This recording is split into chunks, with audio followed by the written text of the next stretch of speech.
Hindi mo nun ako pinahinga dun sa performance mo. Thank you. Grabe. Pwede na ba? Opo. Thank you, ha. Kasi ma-hospital na ako, eh.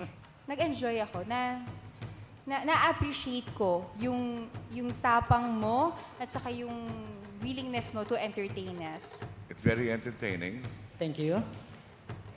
Nervous kami, baka bumaksak ka dyan kasi malapit ng dumulo eh. It takes a great balancing to do what you did, no?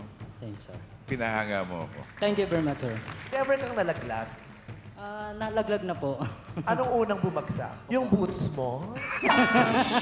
Actually, challenge po yan. Eh, bakit nga si boots ang sinuot mo? Para po kakaiba naman na nagbabalance na nakabots. Oo.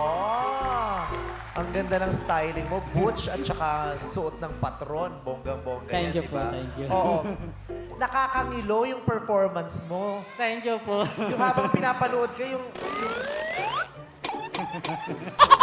nagngangalit ako, yung naggaganunan yung dalawang ngipin ko, yung papunta na ako sa stroke eh. Kung ngayon nangilaw ako, sana yung mapanood ko sa susunod, hindi lang basta nakakangilo. Gusto ko maramdaman yung para ko niru-root canal ng walang anesthesia. Pag ganyan kasi na stunt, Po. iba ang nararamdaman ko eh. Masyado akong masaya. Ako ay binubuhay mo. Bakit mo ginagawa to, Nuek? Ginagawa ko po to para sa pamilya ko.